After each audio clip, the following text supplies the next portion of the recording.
जिन दो सर्विस का क्रेज सबसे ज्यादा यूपीएससी की दुनिया में रहता है, दोनों ऑल इंडिया सर्विसेज हैं। आप जानते हैं इसका मतलब क्या है? ऑल इंडिया सर्विस का मतलब है कि इसका सिलेक्शन सेंटर की तरफ से होगा, ट्रेनिंग वहां होगी, फिर कोई स्टेट कार्डर आपको अलॉट कर देंगे, उस राज्य के कार्डर में आपको काम करना होता है।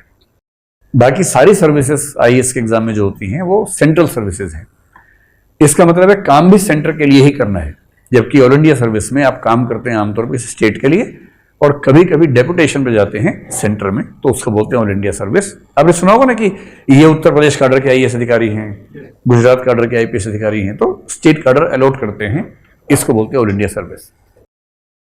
देखिए, आईएएस सुनते ही आपके मन में जो पद आता होगा वो कलेक्टर का आता होगा, और आईपीएस सुनते ही आपके मन में आता होगा एसपी। क्या बनना है? एसपी बनना है, कप्तान बनना है।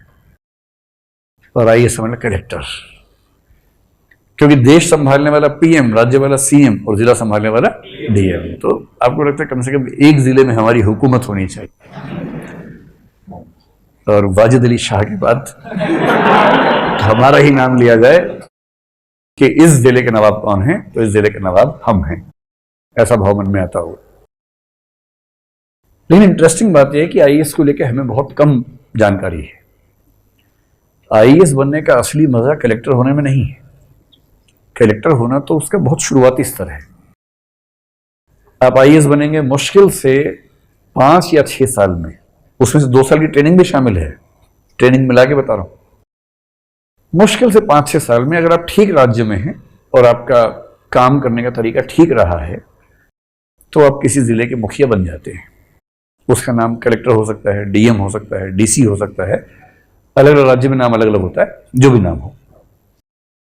और यदि आपका काम ठीक है और आपका मुख्यमंत्री आपसे प्रसन्न है आपके काम को लेकर, तो आप लगभग 8 साल तक कलेक्टर रह सकते हैं।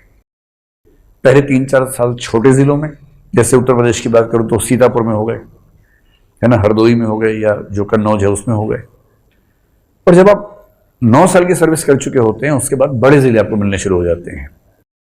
और बड़े जिले का मतलब जैसे बरेली हो सकता है बड़ा जिला, मुरादाबाद हो सकता है। तो 9 साल की सर्विस के बाद कुछ बड़े जिलों में आपको भेजेंगे डीएम बना के, और आप आईपीएस तो एसपी बना के भेजेंगे। इसको एसएसपी कह देते हैं, हमने सुना होगा भाई। एसएसपी का मतलब एसपी ही है, पर 9 साल से 13 साल की सर्विस के बीच में भी चल रहा है, तो वो एसएसपी होता है। फिर 14वां साल जो होता है तब संन्यास पूरा हो जाता है, या वनवास पूरा हो जाता है कह लीजिए। उसके बाद आप उन पदों पर जाएंगे जो पद 24 घंटे जागने वाले नहीं है। आप कलेक्टर होते हुए ठीक से सो नहीं सकते हैं, एसपी होते हुए सो नहीं सकते हैं, क्योंकि जो आपका सोने का समय है वो अपराधियों के जागने का समय है।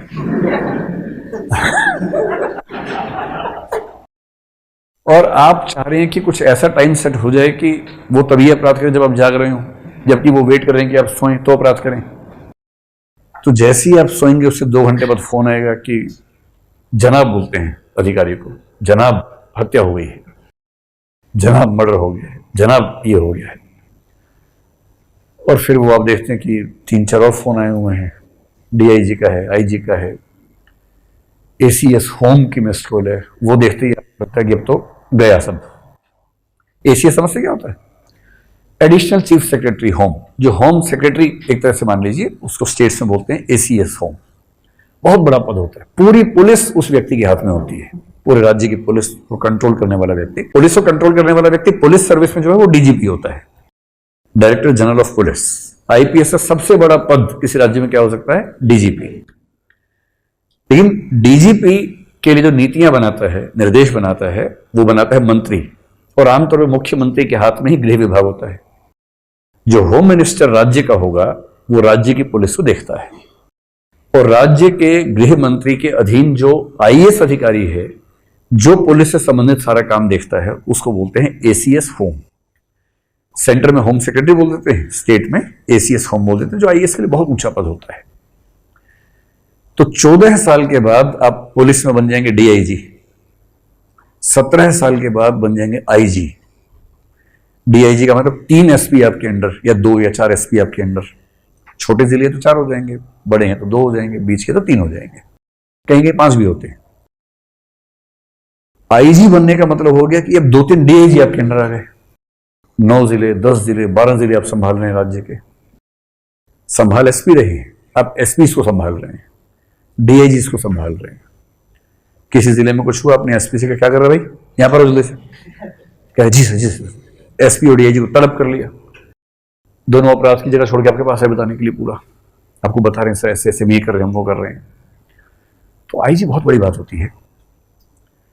और फिर आईजी पे लंबा समय गुजारना पड़ता है, करीब मान के चलिए 8-9 साल हर स्टेट में औसत रूप से लग जाते हैं।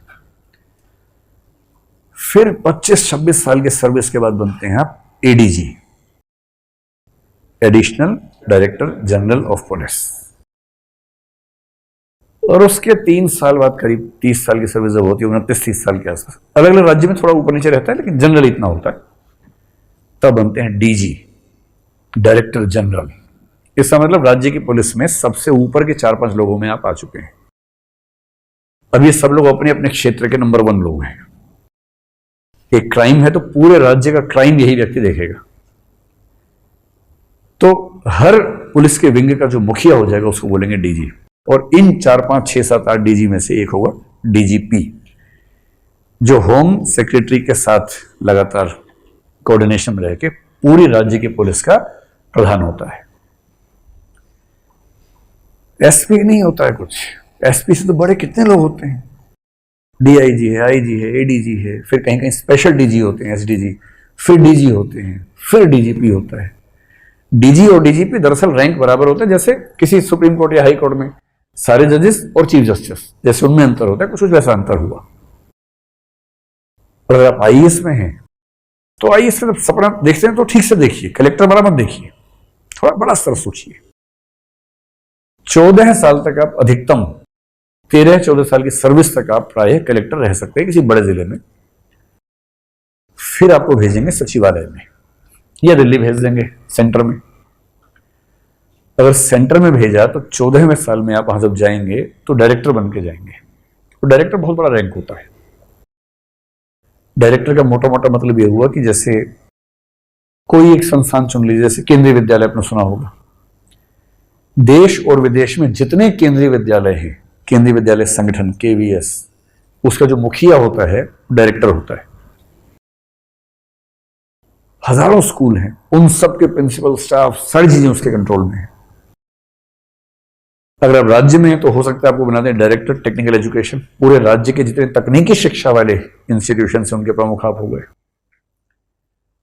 17 साल की नौकरी के बाद आप बन जाते हैं सेंटर में ज्वाइंट सेक्रेटरी।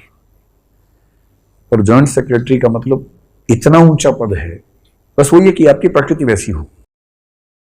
जैसे मिनिस्ट्री ऑफ फाइनेंस में ज्वाइंट सेक्रेटरी बैंकिंग एक पद है, जिसका मतलब है कि देश के सारे बैंक पर व्यावहारिक प्रशासनिक नियंत्रण जिस व्यक्ति का है वो ज्वाइंट सेक्रेटरी बैंकिंग होता है।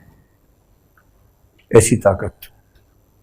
Joint secretary navy, joint secretary air force, पूरी एयरफोर्स के साथ जो प्रशासनिक संवाद होने वाला है उसके मुखिया आप बन जाते हैं। और फिर करीब 8-9 साल बाद एडिशनल सेक्रेटरी, 25-26 साल की 27 साल की जॉब में, सेक्रेटरी करीब 30 साल की जॉब में। और सेक्रेटरी का मतलब केंद्र सरकार में उस पूरे मंत्रालय का जो मुखिया है वो आप हैं। हेल्थ सेक्रेटरी का मतलब ये होता है कि सेंटर की तरफ से हेल्थ को लेकर जितना भी काम होगा उसका अंतिम जिम्मेदार कौन है? हेल्थ मिनिस्टर तो है पॉलिटिकली, पर एडमिनिस्ट्रेटिवली जो जिम्मेदार है वो हेल्थ सेक्रेटरी है। कोविड के समय आपने देखा होगा कि एक आईएएस अधिकारी बार बार देखते थे, राजेश भूषण नाम था उनका, हेल्थ सेक्रेटरी थे। तो पूरे कोविड से लड़ने में जो प्रशासनिक लड़ाई लड़ने का जो सेनापति व्यक्ति था वो कौन था? हेल्थ सेक्रेटरी था। ऐसी एक फाइनेंस सेक्रेटरी होता है, एक होम सेक्रेटरी होता है केंद्र में। होम सेक्रेटरी का मतलब सीआईएसएफ, सीआरपीएफ, ये सारी संस्थाएं जो है पूरे देश की सिक्योरिटी का जो जिम्मा है इस व्यक्ति के हाथ में है। और देश का सबसे बड़ा सिविल सेवक केंद्र में कौन होता है? Cabinet secretary. और राज्य में चीफ सेक्रेटरी। चीफ सेक्रेटरी का मतलब जो व्यक्ति मुख्यमंत्री को लगातार प्रशासनिक तरह से सलाह देगा, उनके साथ मिलकर काम करेगा। और कैबिनेट सेक्रेटरी का मोटा मोटा मतलब जो प्रधानमंत्री के साथ लगातार टच में रहेगा, उन्हें प्रशासनिक सलाह देगा, उनके अनुसार काम करेगा।